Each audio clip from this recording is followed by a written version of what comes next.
Hey and welcome, I'm Hammeh, and today we'll be taking a look at the lore and story learnings from Overwatch's latest digital comic, New Blood Part 5, in which we learn loads of things about the world of new Overwatch, D.va and her current mecha and service life in Busan, and much more. I'll be going through all of the Overwatch lore talking points and interesting bits of the comic, along with a little light speculation on what new Overwatch story and lore we may have learned from it too. Suffice to say, this contains massive spoilers for the comic, link in the description below if you haven't read it already, or head to playoverwatch.com.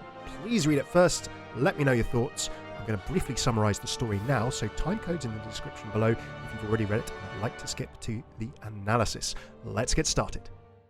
Firstly, a quick summary of the story.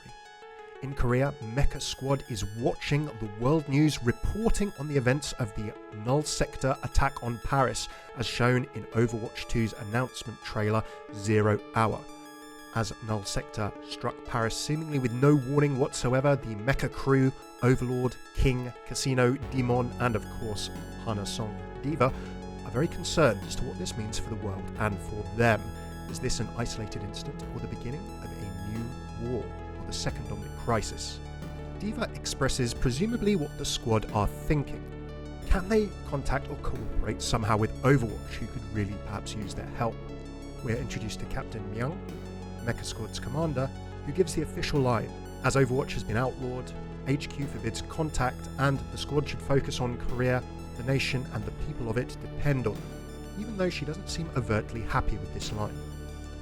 Myung gets the squad back on mission and focused, and all are on board. D.va, however, requests a private talk, saying that if the world cooperated, lives could have been saved sooner in the first omnic crisis. Myung is privately an admirer of Overwatch and confesses as such to D.va, but explains the realpolitik of the current situation. They can't defy their orders, and they can't act on their own right now. Just then, their conversation is broken by attack. It's not the usual pattern of attacks against Busan. Drop pods are dropping in all locations. MEKA Squad fly into action to protect the city and its people. We see the combat tactics and operation of MEKA. D.va wishes to take the fight to the enemy command ship to prevent more enemy reinforcements. She's temporarily denied while the captain gets more intel, and then this force is approved for action.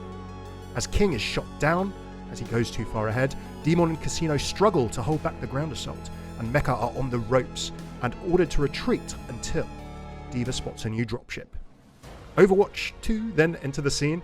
Pharah, Zarya, Baptiste and leader Cassidy drop in with a rocket barrage and Zarya's help. Drop pods and the omnic ground wave are pushed back, buying enough time for Baptiste to help cover Overlord, commencing repairs on the damaged other mecha.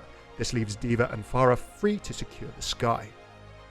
As Overwatch clear the evacuation route, a repaired MEKA Squad combine their powers in a wedge formation to drive the command Null Sector ship back, saving Busan for another day. As Overwatch are given clearance to land and MEKA and the Overwatch crews meet for the first time, Cassidy introduces himself to D.va, saying he already knows of her and is here to ask for a MEKA Overwatch collaboration of sorts, the two joining forces. Captain Myung now approves D.va to be the liaison between MEKA and Overwatch, in order to assess Null Sector tactics and threats, and to feed back to MEKA so that they might be better prepared for any omnic threats in future. She is also given a license to travel as she sees fit in order to further this aim. Pretty nice gig. Cassidy passes on some info to Captain Myung, most likely the Hana intel we saw in New Blood Comic 1, and then reflects as he watches the new crew chatting as D.va's mech is loaded onto their dropship, that he's put together the new posse he wouldn't have thought of just a few comics ago. It's timely too. Things being as they are, the world, Cassidy thinks, will need their skills and enthusiasm. As he was once ready to throw himself at a whole world of trouble, as he puts it, so these new recruits seem ready to be as well. And as the crew head to Gibraltar to meet up with the Overwatch 2 crew, presumably, and Winston, just after the events of 0 Hour, we are left on the cusp of what will happen next, as Overwatch 2 comes our way. Here's some of the interesting things I enjoyed from the comic and analysis of all the little details too. Time codes and topics in the description below if you want to skip around. Firstly, a little bit on the timeline and the severity of the situation, the current state of the Overwatch world as of this comic. Well, we are, if not quite same day as the events of 0 Hour Cinematic and the Paris incident, we're very, very slightly after. Given the last couple of comics, we have seen that in the Zarya comic, Cassidy was taking a look at a datapad at a news update with Zarya just after she had rescued her family and her home village, showing the events unfolding in Paris. Now, fast forward a little bit, and we know that between the events of Cassidy collecting Zarya and this D.va comic, they've somehow managed to pop by a Talon base in, of all places, Mongolia, on the way from Russia, to acquire the very dropship that our heroes fly off in at the end, much to Pharah's face-palming chagrin in what must be a new reaction image for the ages. So if it's not same day as 0 hour, it is very, very close afterwards, and there's been a little bit of time that the Paris incident was unfolding over, maybe a couple of days at the most. Either way, we can see the severity of the situation ever since the Recall cinematic, when the Overwatch animated shorts were launched off way back before Overwatch launched in 2016. Do check out, by the way, my animated shorts and other comics over the last, it's been 5-6 years now, all in the playlists linked here and in the description below. Now, if you remember or have watched those animated shorts or been a follower of this channel for a while, you remember, of course, that Winston at Watchpoint Gibraltar in Recall looks on in alarm as he sees the casualties mounting across the globe, leading him to kick off the whole recall in the first place. Next up, of course, we get another look into the operations of MEKA and, of course, everyone's favourite MEKA squad members. Firstly, let's take a quick look at MEKA operations and Captain Myung, which is a new character, although her voice has, of course, been heard if you played the Busan level in Overwatch. Designed by Irene Ko, the comic artist. You can find her at Coquette on Twitter. Captain Myung actually has quite a major role in this comic, and we get to see a chunk of how MEKA works through her. We see the old guard status to start with, as she reminds the younger generation of the fact that Overwatch has been outlawed, and as a result MEKA are forbidden to contact them. She then, even though in this panel we see she's not entirely comfortable with that, perhaps personally, stays on message and gets the squad back on track. It's all about defending Korea, the nation, the people depend on them, and we can see the squad snapping in line and respecting her leadership. She does say, of course, until we hear otherwise, this is our sole focus. Now, we can see actually throughout the comic, her leadership and motivation is actually pretty strong. It's her, we may not all be on board with this, but we have a job to do, pep talk.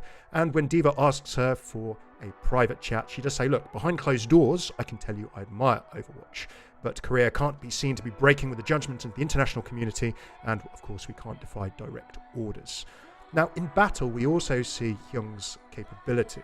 She is pretty adept, probably been doing this for a while, working with the squad for a while. She is very quick within battle to respond to different information coming up and various changes on the battlefield and requiring tactical adjustment.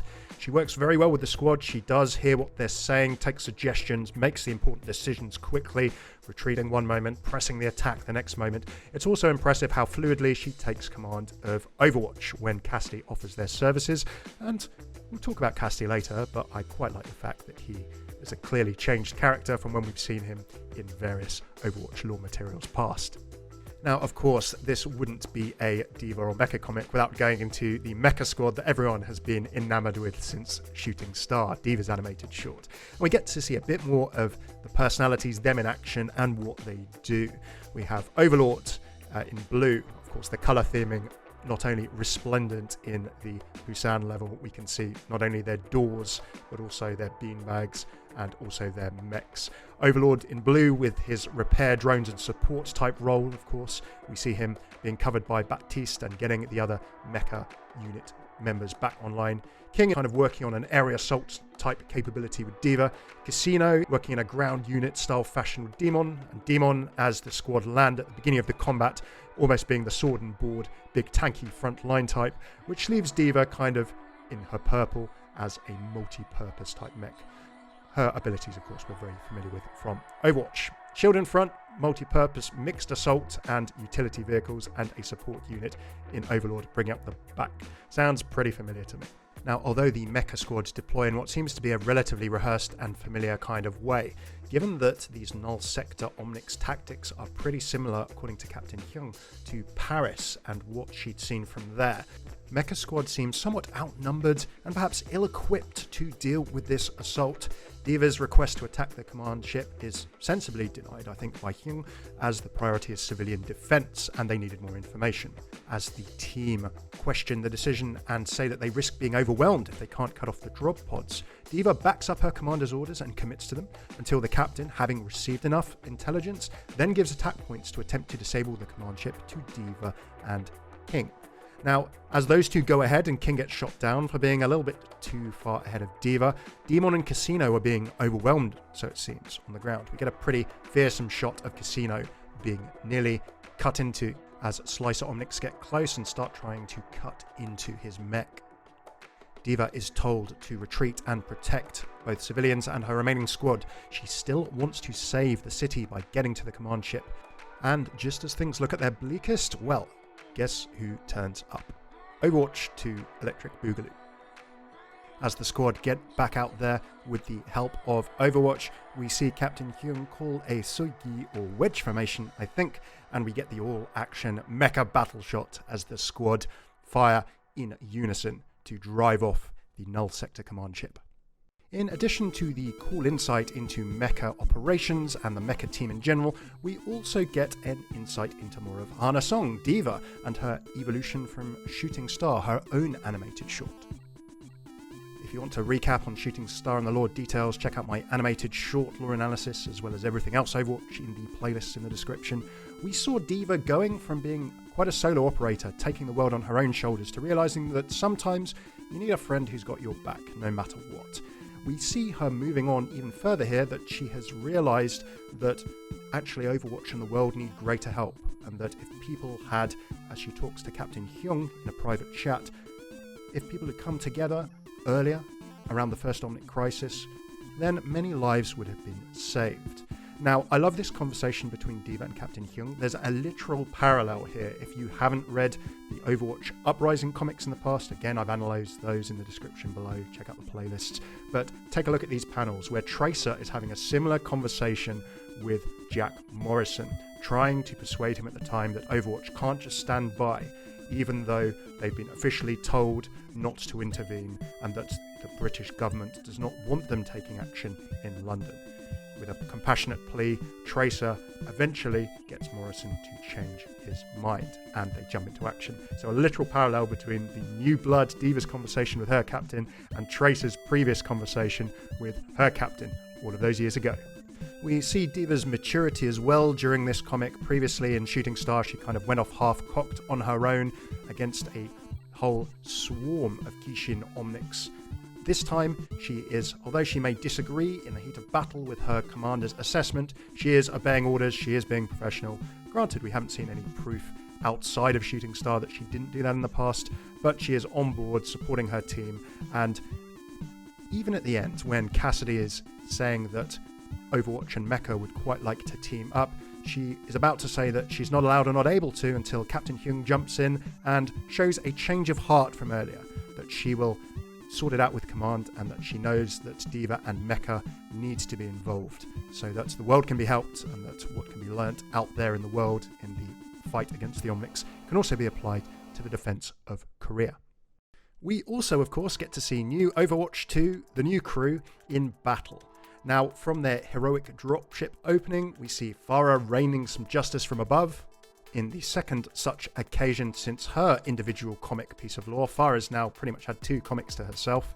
If you remember Mission Statement, her previous outing with Helix Squad, and of course her most recent New Blood Comic 2.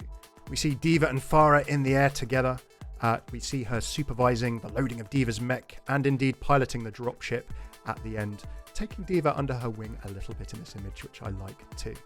And as the squad fly off towards Watchpoint Gibraltar, we see a little bit of the old banter between Pharah and Cassidy as she rolls her eyes when she finds out and is not really surprised to hear that he stole the ship that they're in from none other than Talon. We also see Baptiste in action. Overlord is protected by Baptiste. He has clearly been past through Cassidy's security checks that we saw at the end of Baptiste's comic. This is one invulnerability field I think that no Overwatch fan is actually going to complain about for a change, as we see him covering Overlord as Overlord is starting to repair D.mon and Casino. We also see Zarya in action with her slightly new look, highly charged, ready to rumble. Now, of course, in Zarya's New Blood Comic 4, we've seen all of her abilities in action in canon. By the way, even though I'm starting with this D.va comic because I'm a little bit behind, I'm going to cover all of the New Blood comics in this kind of level of analysis. So throw a subscribe if you are new to the channel and would like to get updates on future videos, then hit the notification bell as well. As well as Zarya being in action in general, I particularly love her in the back of this frame, slamming an omnic with the butt of her weapon. And at the end, when everyone else is doing introductions and hellos, she just goes, ha!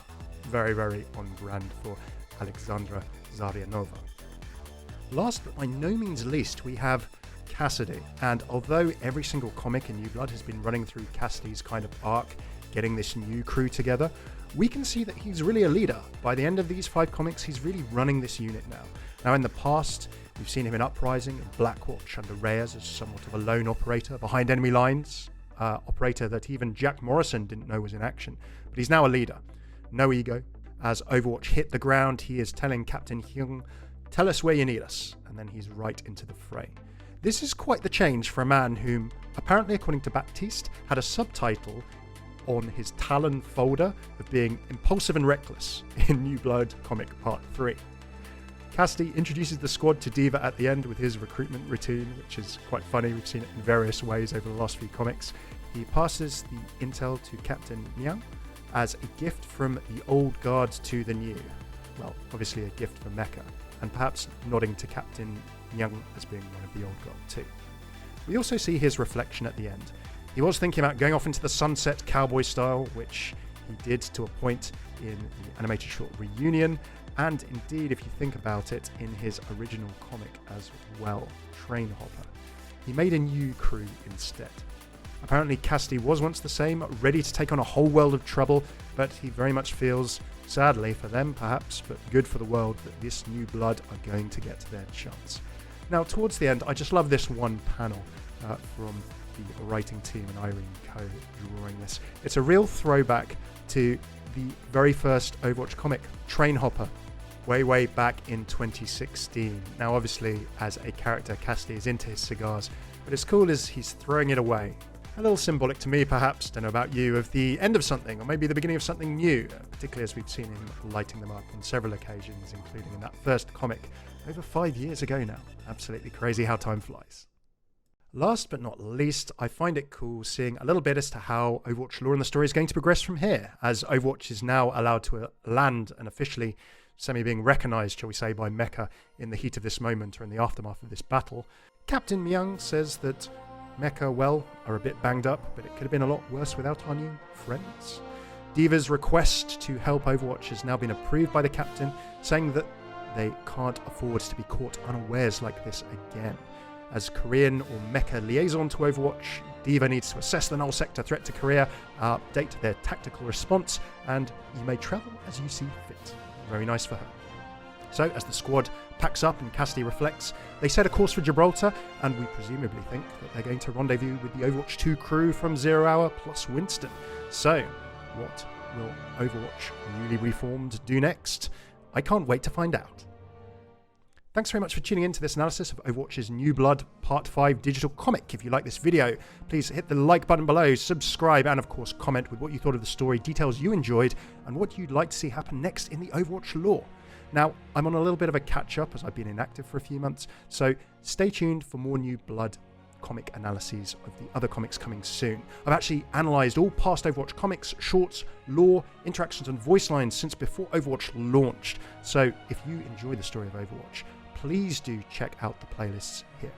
My regular series of Overwatch hero interactions and voice lines, Easter eggs, map lore, and much more are all on this channel too. Cheers for tuning in. I've been Hammeh. Take it easy.